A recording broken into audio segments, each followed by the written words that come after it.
Hi, thanks, Cheryl. Are we on? Are we nice and clear? How's the sound? Are we good? We're good. Yep.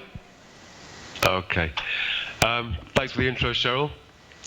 Thanks very much, Jan, for inviting me here. And thanks very much to MUFON for putting on such an auspicious event. It'd be nice to actually be there and hear everyone else. Jan did kind of give me a login for MUFON TV, but somewhat ironically, the username and password I couldn't get in using that. So I wasn't able to hear anyone who's spoken yet today, but I'll listen to it later or tomorrow. In March of 2002, I was arrested for hacking into Army, Navy, and Air Force computers, as well as the Pentagon and NASA. The arresting officers from the National High-Tech Crime Unit, which is now part of SOCA, the Serious Organized Crime Agency, told me that I'd probably do 6 months community service. This turned out to be a highly inaccurate prediction. My arresting officers went to Washington and met with some top brass to discuss my case, and also to illegally hand over my hard drive to US authorities, which they're still in possession of. The police officers were obviously very impressed by the military officers they'd met, because when they returned from Washington and interviewed me for the second time, they had a very serious tone about them. It was a very different ball game by them. The second interview was in the summer of 2002, in August, I think. And in November of the same year, the US authorities announced that they intended to extradite me to stand trial in America. And on paper, at least, I was facing 70 years in jail, which was a far cry from 6 months community service. So that was very shocking. At the time they announced their intention to extradite, the extradition treaty between the UK and the US required that evidence be produced that strongly supported the allegations before a UK citizen could be taken to the US. US citizens were protected by the Constitution, and strong evidence was also required to extradite them. Unfortunately for me, my case, amongst others, it was at a time when hacking was a big problem, and my case and others had catalyzed the US and the UK into arranging an entirely new extradition treaty, one where supporting evidence was no longer required to extradite a UK citizen to the US, but you guys were still protected by the Constitution. And this necessary imbalance, as one of the architects of the treaty once called it, still exists to this day. Going from 6 months community service to the thought of the rest of my life in a foreign prison was obviously a major leap and a terrifying one. The US authorities called my actions the biggest military computer hack ever, which is patently untrue, since there have been a few viruses that got into many more computers than I did. I got into less than 100, I think it was about 97. But the real bottom line here was the damage accusations. I was accused of damaging every PC that I was on, and told that the amount of damage I'd done to each PC was exactly $5,000 worth, and that happened to be the magic figure necessary to support an extradition request. So I realized I was being fitted up for the damage. I knew I hadn't done any damage, but you can't prove a negative. Under the new treaty, there was no burden of proof for the US. They just had to state your crime and your name. So it was looking very bleak, very bad for me. 2 years went by without me hearing much more. This was due to the treaty having to be ratified by the Senate. For some reason, they were dragging their heels, which was odd, since when I'd read the draft of the treaty, it was actually written in US English with American spelling, which was kind of telling. I lost my career in IT due to this, so I went and got my forklift license and got a job in a local luggage warehouse. I then lost this job due to all the publicity. Lost the room I'd rented because the landlord didn't like all the press hanging around. Lost my girlfriend of 12 years, so I was feeling pretty crappy, to understate it hugely, and spent those 2 years very down, unemployed. In 2005, I got another job, strangely working for EDS, Electronic Data Systems, a large American company. I finished my first day and then made my way home. And as I was walking down the road to my front door, 3 gigantic men approached me, big burly men, identified themselves as the new Scotland Yard extradition squad, and escorted me up to my room that I was renting in a shared house. They insisted on taking my computer, even though they could see I had no internet in the house. They informed me that I was a fugitive from US law. which I thought was kind of strange. How can you be a fugitive when you're not trying to escape? You know? Once again, like, the logic of international law enforcement had escaped me, but there was no actual escape for me because the officers drove me to the police station. I submitted to a DNA sample. You're told if you refuse that, they just keep you in a cell until they get permission from the high inspector. I was to appear in court the next day for my bail conditions to be set, and this was to be in court for an extradition hearing, not the actual criminal trial. I wasn't given the opportunity to wash or change my clothes, so I walked into court looking like a complete scruff bag, and I could see the distaste on the face of the judge, or perhaps he always looked like that, I don't know. The US asked for a £10,000 bail, and for me to have to sign on at my local police station every single hour, which was impossible. My local police station was half an hour from where I lived, so I'd either have to get no sleep or sleep at the police station. Luckily, the judge saw that this was a nonsense request, so I was required to sign on at the police station each evening, eventually. We also got the bail dropped to £5,000 since I'd lost my job. My parents fostered children for a living, didn't have any savings at the time. Excuse me. My bail was paid by friends and family, all contributing what they could. I'll go over the rest of the events in less depth, since it's just a chronology of court hearings and decisions. It's kind of like the boring bit, the very depressing but boring to retell.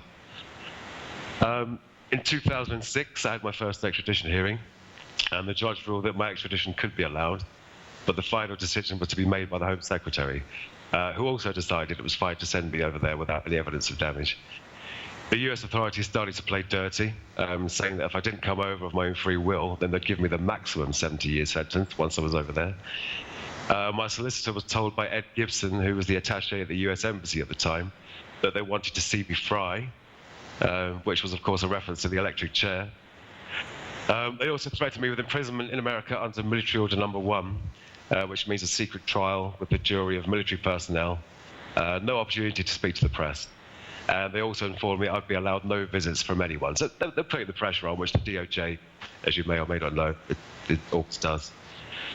In 2007, we went to the High Court to try and overturn the decision of the Home Secretary to allow the extradition, but the High Court refused to do so. And then in 2008, we went to the House of Lords, but they also refused to overturn the decision. So the next avenue was to go to the European Court of Human Rights.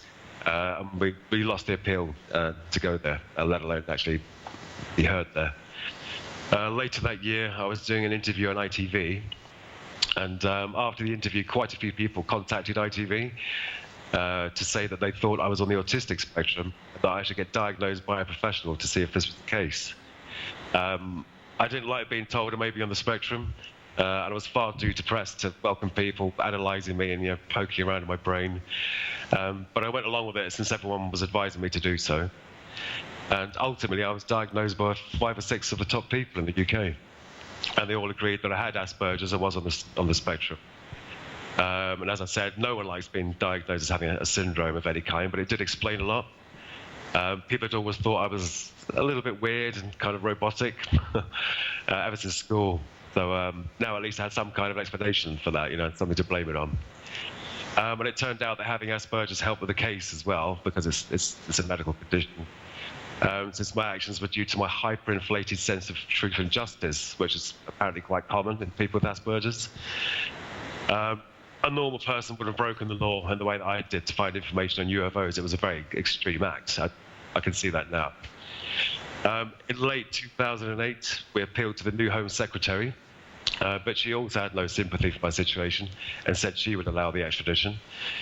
And then in 2009, we had a judicial review, and we found out Crown Prosecution Service, which is like the English Department of Justice, that the US authorities had no evidence whatsoever that I'd done any damage. It was pure hearsay, yet the CPS still refused to prosecute me in my own country, which is what I was asking. I wasn't asking to be let off and go scot-free. I wanted a UK trial, basically. Excuse me. We then asked to appeal to the Supreme Court, something we didn't have when I was first arrested. We were refused leave to appeal to the Supreme Court. And then in late 2009, the Home Office agreed to put the extradition on hold while they looked at our medical evidence. But they said they'd received assurances from the US authorities that all of my medical needs would be met in a US prison. That statement was patently untrue, since US jails have a very bad record when it comes to looking after mentally ill inmates. There's lots of reports that support that view. In December of 2009, we submitted a new High Court appeal to challenge the extradition, and in January, we were allowed the new judicial review. In the spring of 2010, the new Home Secretary, Theresa May, she agreed to put the extradition on hold again while the new medical evidence was looked at. And in the summer of the same year, Prime Minister David Cameron and President Obama mentioned my case on television, hoping that they could work together to find a suitable solution. And in September of 2010, we finally managed to get a review of the extradition treaty itself. Baroness Patricia Scotland, one of the people that helped push the treaty through, said herself that the treaty was necessarily imbalanced due to US citizens being protected by the Constitution.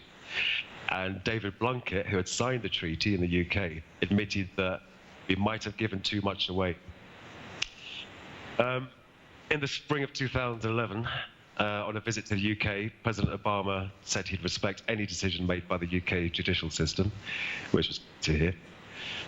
That year, we had growing support from the Conservative Party, which is like your Republicans over here. And apart from a few noble individuals, the Labour Party, which is like your Democrats, were absolutely useless and had no qualms sending me across the pond.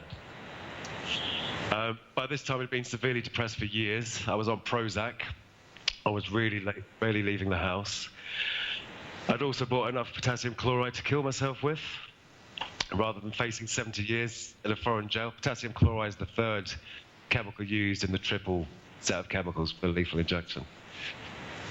As far as I was concerned, these people wanted to see me fry or see me rot, and I wasn't going to let them control the terms or the method of my demise. In 2012, I refused to see the government-appointed doctors. I'd already been assessed by the top independent people in the land and saw no reason to submit to further tests, especially since the pair of doctors the government wanted to use had a track record of getting the results the government wanted, you know what I mean. And finally, on October the 15th in 2012, Theresa May announced her decision to block the extradition. My family, my girlfriend and I, we cried like babies for it seemed like hours. Just, pure relief, 10.5 years worth of tears just running down our faces. There was still the possibility of a UK trial, which is what I've been campaigning for this time. But in December, on my mum's birthday, the CPS, the Crown Prosecution Service, announced that there would be no UK trial, and the ordeal was finally up. So that's the decade-long legal battle, the chronology of events. But I think it's also important to give you a very brief history of me and why I decided to hack into these systems. I was born in Glasgow in 1966. I had no siblings. My parents broke up when I was 6. Spent another year living in Glasgow, living with my dad, before going down to London to live permanently with my mum and stepdad. My parents always encouraged the use of imagination and creativity, so I was quite a self-sufficient child in terms of play and recreation. Up top, I was always asking questions about the stars, the moon, and the other planets. And this fascination just grew as I got older, always maintaining a sort of layperson's interest in astronomy and physics and all things space-related. I did have one UFO sighting myself, just the one. It's the only time I've ever seen something with my own eyes in the sky that I just couldn't explain. I was in my bedroom, that was at the top of the house at the time. I was about 11 or 12, I think, just looking up at the sky at dusk. I saw this glowing red light just zooming from my very high extreme left, going at a massive arc right across the sky to the horizon on my right. But it wasn't traveling in a straight line. It was really jiggling. It was like Brownian motion, doing lots of seemingly random wiggles as it followed this course. It was a very strange thing. If you had been flying in that thing, I would have felt you'd just be thrown around like a rag doll, but who knows. When I was about 12, I joined BUFORA, the British UFO Research Association, which is still going strong today. The extension of an interest in the stars to an interest in the life that may live on the planets around those stars is unnatural. The thought that someone may be visiting us was extremely interesting, extremely interesting. Of course, as a boy turns into a young man, he develops other interests, and my passion for science and strange phenomena was put on the back burner for some time as I started to explore other aspects of life. I left school and spent years doing different jobs, from labouring to hairdressing to office jobs, factory work, warehouse work. I spent about a year in each job, looking for something that could hold my interest. As my dad always said, most jobs aren't interesting, son. That's why they pay you to do them. It's obviously. Uh, I didn't leave school with many qualifications, but I did have a passion for computers. I was a self-taught programmer, first in BASIC and then in assembly language or machine code. And if you're that sort of person, then you'll know that you end up being the one that all your friends call for help. Their computers go wrong. Still happens to this day, very annoying. And then one day someone suggested I should try and get a job in computing, which weird, I'd never thought of myself. Not having any formal qualifications or experience, the only jobs I could get initially were installation and upgrade contracts, where our business was moving from like Windows 3.11 to Windows for Work groups. Yes, it was a long time ago. And as time went on and my experience grew, I was eventually contracting doing network installations, maintenance, troubleshooting, and eventually systems administration. Then one day, at one of my jobs in 93 or 94, I got my first look at the internet. Wow. Using the Mosaic browser. I was amazed that we could view text and images on computers on the other side of the world. It was fantastic. I knew it'd be a big thing in time to come, and I definitely wanted it in my house too, not just at work. Even though Microsoft famously said it didn't think there was anything to it, but I don't know if that's a rumor that's true, but apparently there's. I got my first dial-up connection in 95, I think. By then we had a variety of search engines, no Google yet, and millions of websites, so it had already become a useful resource. And the number of UFO enthusiast sites was astounding, so many of them, I could hardly believe it. I had a lot of catching up to do, so whenever I could, I'd browse the net, reading up on UFO history and how the phenomena had grown over the years. Around this time, fuel prices were very high in my country.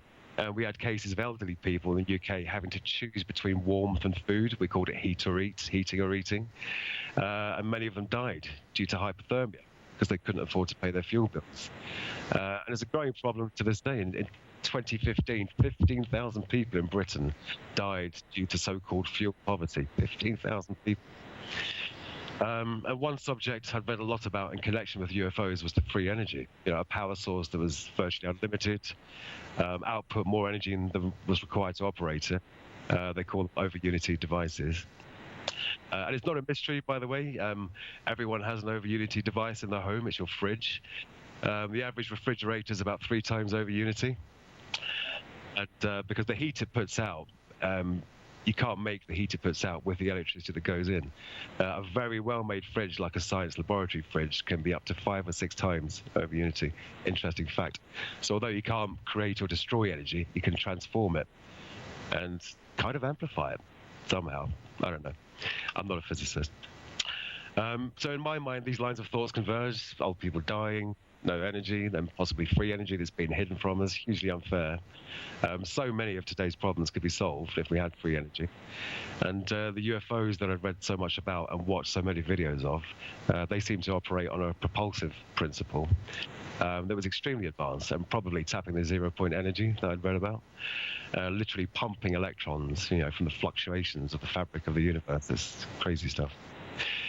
So why didn't we have this technology? You know, many countries around the world had a serious interest in UFOs, even detailing in their Air Force's instruction manuals how to engage one and how to report it. We had the famous Roswell case where bodies and a craft were supposedly recovered. So why didn't we have amazing flying vehicles and, you know, free energy for everyone? Why would you keep that from people? Elitism. Obviously, it's not your standard radar installation that monitors the skies for UFO tracking. And it's not your regular army that goes out and recovers crashed UFOs. As everyone here knows, these projects are special access and secret compartmented. So very few people see the big picture. And if there are any so-called disruptive technologies, they end up in the hands of a relatively small group of people, probably in the 10,000 or less, I would guess, rather than the public at large. And secrets are never good in any relationship, but secrets kept from the people and the state by forces unknown are the worst kind of secrets. So I started to wonder, you know, would it be possible to seek out the truth of the matter via the internet and by using my networking knowledge to track down these unknown forces and get a look at their data? To many people, this, you know, just seems like a mad idea, but to me it was a noble cause and worth looking into. But it's a big problem. How do you track down a secret group of elitists coveting recovered alien technology that probably have their own quantum computing network and time travel machines by now? Who knows? Would they even have data on the internet? Well, you don't know until you try, but where do you start?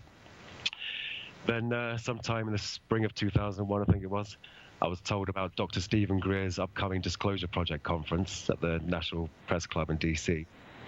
And he was a man who'd spent years gathering together the most incredible UFO witness list, interviewing them, bonding with them, respecting their anonymity when required.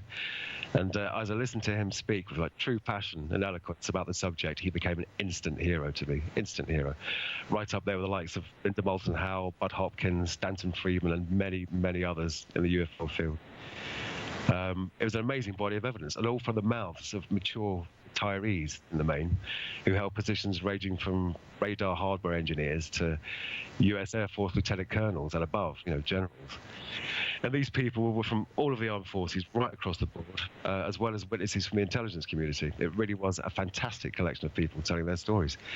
I bought the Disclosure Project book, wanting to know more of these people's stories, and more importantly, to use the book for intelligence gathering on possible locations that were internet connected and had something to do with the UFO cover-up. And having read the book, as far as I was concerned, Dr. Greer's star witness in this concern was Donna Hare. Here was a woman who'd been inside one of NASA's sanitizing labs, where they regularly remove UFOs from satellite and spacecraft imagery. She was an image specialist. I think she was doing launch lines at the time.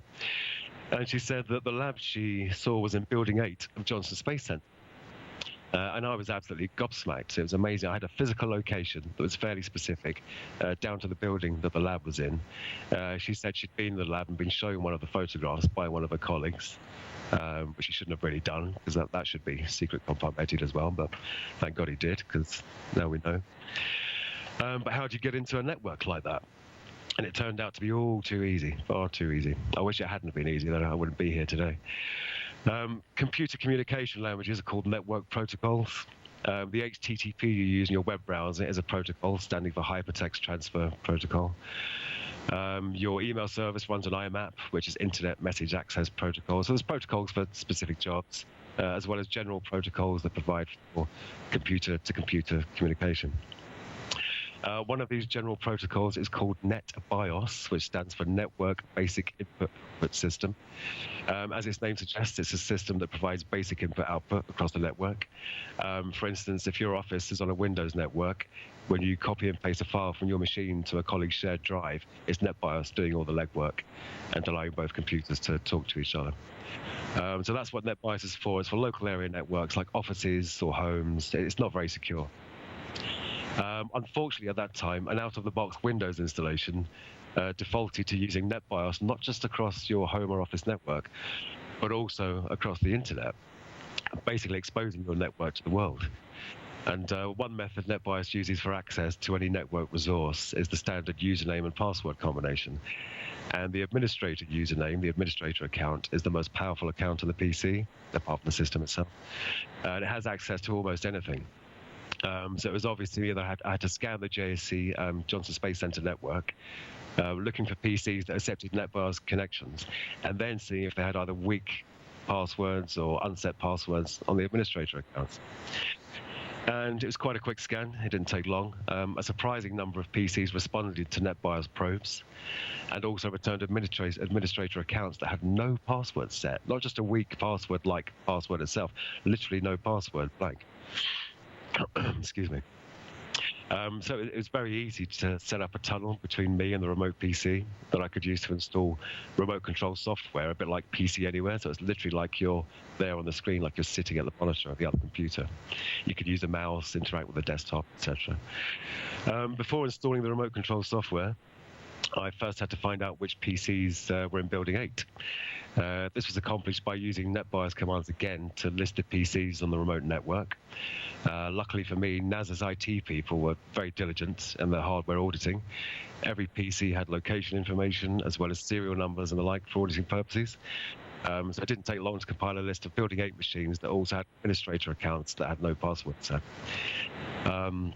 I installed the remote control software on the first PC in the list, logged on, and looked at the desktop, which is fairly minimal, if I recall correctly, but it had two interesting folders, just like Donna had said. One was called RAW, and the other was called Processed, or similar words, I can't remember exactly. I double-clicked on the RAW folder, and there was a huge list of files, many of them being over 200 megabytes in size, which was quite large back in dial-up days, because it took about 5 or 6 minutes just for 1 megabyte back then. I considered transferring a few of the files in one go, but thought I'd best inspect one of them first. I can't remember the file extension, but it was a proprietary NASA format, not one of the common image formats. So I just double-clicked one of the files, and the associated imaging software launched, and I waited.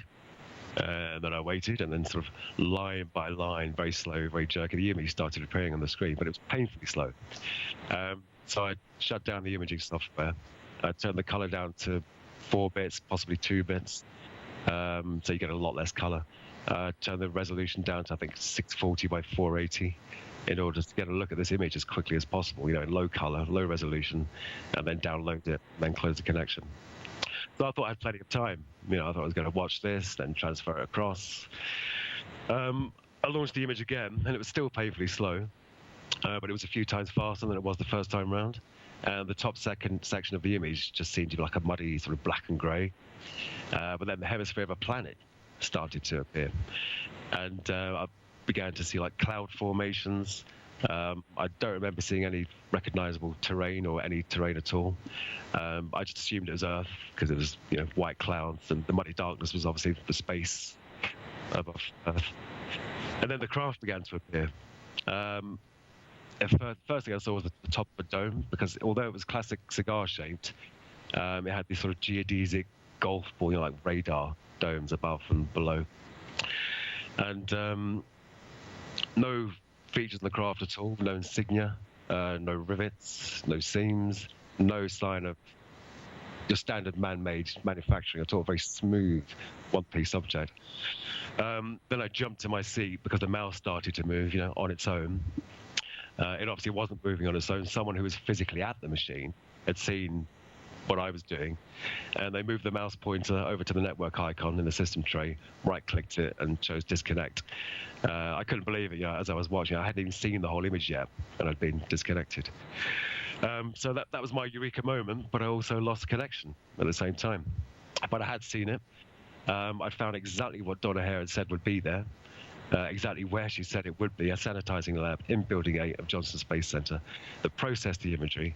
And the first image I looked at featured some kind of exotic craft. So it was confirmation in my eyes. It was confirmation of Donna Hare's amazing story. I also found another piece of evidence. I think it was on a Navy network. I can't quite remember. It supports the secret space fleet theory. It was an Excel spreadsheet entitled Non-Terrestrial Officers. I don't know if that was the file name or just the title once you were in the spreadsheet. It had names, ranks, ship names, list of materiel, spelled E at the end, materiel, meaning military materials, chemicals, like exotic sounding chemicals that were under ship-to-ship transfers and fleet-to-fleet transfers. So it's, quite an exotic document.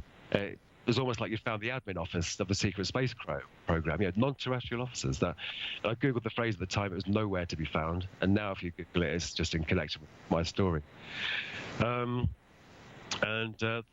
still in my hard drive in Washington, and the office of the ONI, the Office of Naval Intelligence. I don't think I'll see that drive again. And just to set one thing straight. I don't remember any of the ship names. I've seen a few people on YouTube and the web that said, "Oh, he saw, the USS such and such," but that's not true. I don't remember any of the names, and that's my story. Thank you for listening.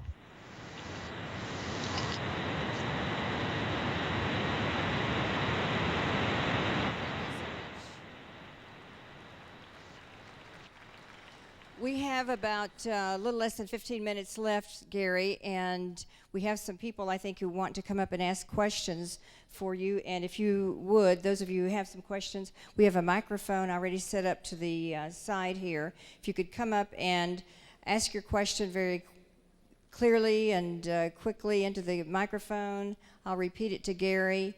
and then we'll go from there, and we'll appreciate the time that Gary's giving us to ask questions. So the microphone is right here to the side, and question number 1. No, but I'll repeat it. Yeah. Okay, we could hear. Thank you. Gary, my question is, do you think that one of the reasons there was support for not extraditing you to the U.S. was that this was an unacknowledged project, and to bring you to a court and do a trial in the United States, they would have had to acknowledge what was top secret? All right, Gary, did you hear the question? Nope, can't hear the you may question. want- Breaking up. You may want to come and repeat the question. Cheryl, you'll have to repeat it for him, standing right here. Okay. Yeah. Yeah, just coming up, Jennifer. Thank you. Okay, no problem. Do I need the mic? Can you hear me now, Gary? Was that yes? So my question is, do you think one of the reasons that they didn't bring you to the United States and officially extradite you to do trial here is because if they had, they would have had to acknowledge? He can't hear. It keeps breaking up. Can you possibly type the question? Sorry, it's just breaking up a lot. Speak slowly. If the U.S. brought you...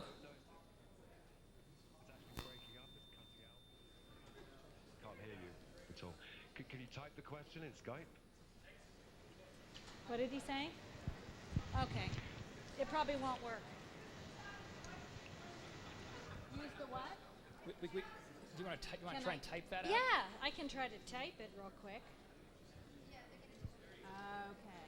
Hi. Where would I type? I guess you type right there. Right there? Okay. It's not going. Anybody want to try to type it backstage? Type the message here. Okay.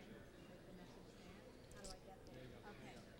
Sorry, thanks for your Yes, bear with us. This is a pretty incredible experience. Where's the repeat button? Where's the button? Where's the delete button? Okay. If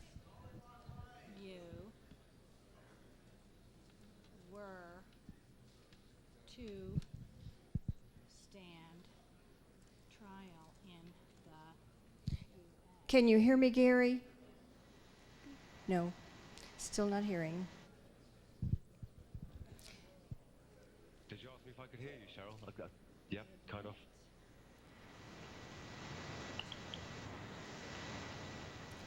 Bear with us. Everyone behind the black curtain is working diligently to bring this to you in living color, all the way from London. It's roughly typed. I have a typo in Okay. there. Okay. Did you send it? Oh, how do I hit send? How do I send? Enter. Enter? Right there. Okay, so the question is, if you were to stand trial in the US, the US would have to admit to a black budget project. Okay, good.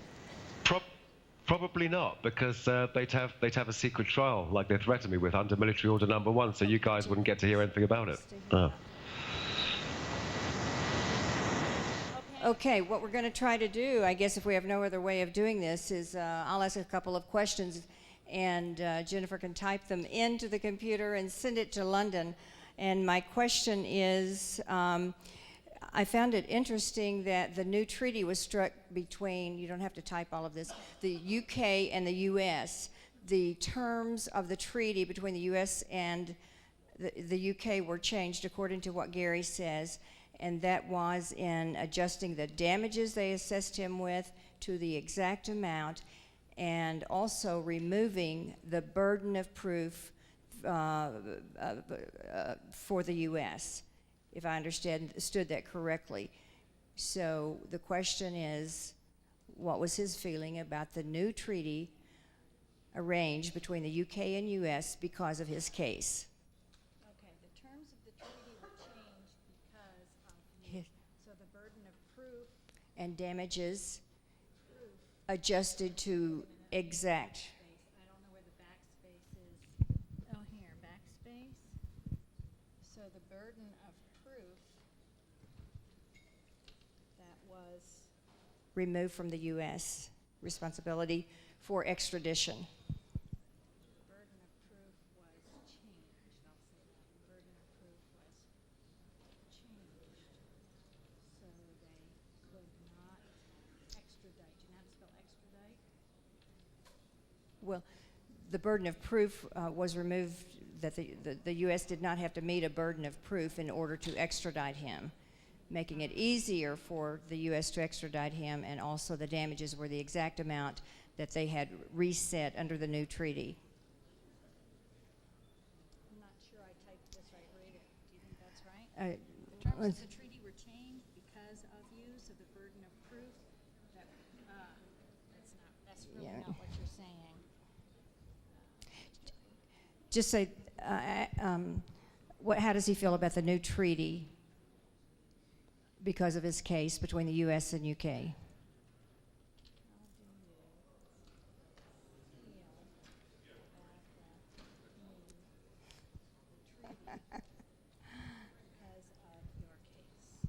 Okay. All right, we'll see if he gets this one. So the burden of proof Yeah, that there was a changed, so time they you could couldn't not even try extradite this. to the US. Well, the new treaty, it hasn't really changed at this end in the UK. They've put what they call a forum bar on it, so that it's not the Home Secretary that makes the final decision anymore. It has to be judges. So that's the big change in the UK. So you guys are still protected by the Constitution, but us poor guys can still be lifted and taken just on a whim.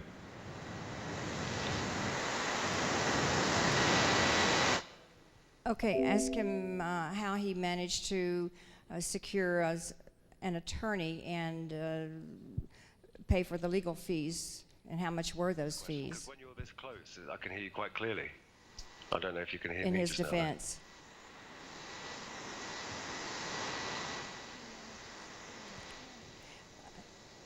How did you manage to get an attorney and pay for all of the expenses? How much were your expenses throughout all of your defense?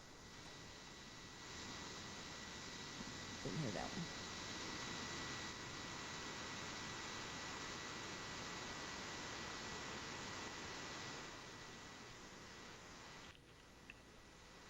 Oh, how did I get an attorney? In Britain, we have this amazing thing called legal aid, whereby if you're unemployed, you get free legal advice. I was very lucky to have that at the time, because now that's no longer the case. So yeah, I didn't have to pay for any of it. So, my next question would be, what would be your advice to any other person who might be as curious like you to pursue whatever UFO information and extraterrestrial information they feel might be out there? So, what would be your advice to anyone else researching extensively beyond the law like you?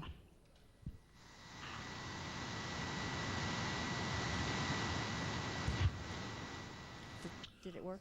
Sorry, I didn't see that pop up there. What would be my advice to anyone as curious as me in the Yeah. future? As I said to Cheryl the other day, always listen to your girlfriend or your wife. When they say, "Don't do that, it's stupid." Yeah, just. You can do a lot of legal research. Yeah, It you doesn't can stay down on the take- floor. Yeah, you just type it. She's typing it in. She has to get the computer.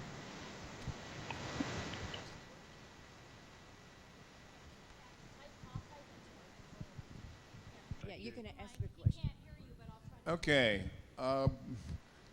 Thank you for speaking, Gary. I'm an attorney and a retired prosecutor. I'm kind of curious if you can tell us, had this case gone to trial, what would your tactic have been? What would your defense have been to try to be acquitted by a jury in the United States? Thank you.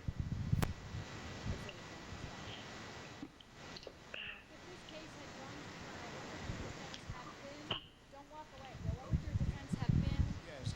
What would your defense have been, Gary? How would you try to convince a jury to find you not guilty? What would your trial tactics have been, or can you comment on that? Because you face a jury trial in the United States. What would you tell the jury? Why should they acquit you, find you not guilty? Had this case gone to trial, what would my defense have been in the US? What would the trial tactics be? Well, I mean, I'd fully admitted the guilt of unauthorized access, but our only contention was the accused damage. And we did eventually find out they had no evidence of the damage, which I knew because there was no damage done. But if it had been a military order number 1 trial, then, you know, very few rights. You're treated like an enemy of the state. So I don't know how that would have gone. I don't think it would have gone well for me. Yeah, but I mean, I've been honest. I've been full of frank the whole way, admitting the unauthorized access and all my interviews and police interviews. So who knows? Next, we're doing our best. Thank you for your patience. Thank you for your question. Hello, Gary. My name is Mark, and I have a very simple question. Is there any way you could remember the name or names of any ships that you saw?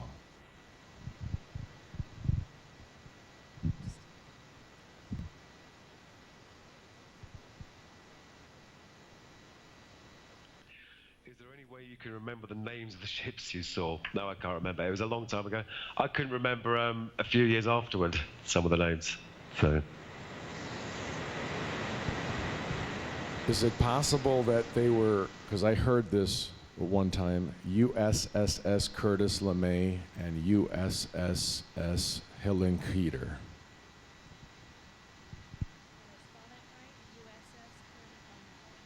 USSS Curtis LeMay and USSS Hillenkoetter.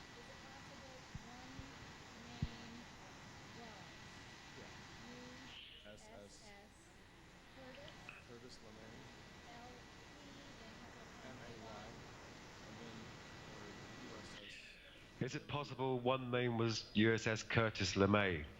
It doesn't ring a bell, but even if you had all of them on a list, I don't know if I'd remember them just by reading them. So.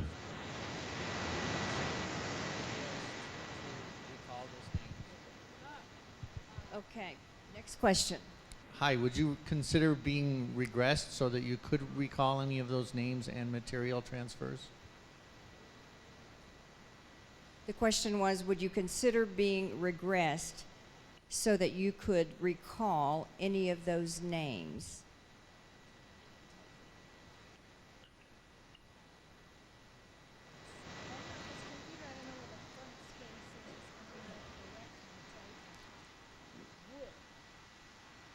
Would you consider being regressed to recall any of those names? She's doing a great job. Thank goodness for Jennifer. Oh God, yeah, I'd definitely like to be regressed. I'd also like to be regressed because a strange. Can I tell a very quick story? It'll take like 1 minute. Yeah. 2006, summer of 2006. My girlfriend and I are in my bedsit, which is one room in a shared house. We went to bed, and I was woken up. It must have been like 2 or 3 a.m. I was in a really deep sleep, and I was woken up by a really sharp pain in my foot, in my heel. And I leaned forward and got up to go and find out what on earth was hurting my foot so badly. And I immediately just went back to sleep, like that, like immediately unconscious again. And in the morning, on the back of my heel were 2 perfectly circular holes, about this far apart, about a centimetre apart, both about 5 or 6 millimetres across, one with a perfectly circular flap of skin hanging off it, as if like a hole punch. I was on the first floor, there's no way it could have been an animal or anything.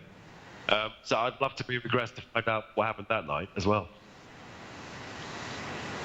All right, thank you so much, Gary. We are out of time. Thank you for your patience, your understanding, and we did have some members of the audience who wanted to say thank you for speaking with us today and for taking our questions as well as we could get them to you with the technology that we are facing. So thank you for your patience and your interest, and a big thank you to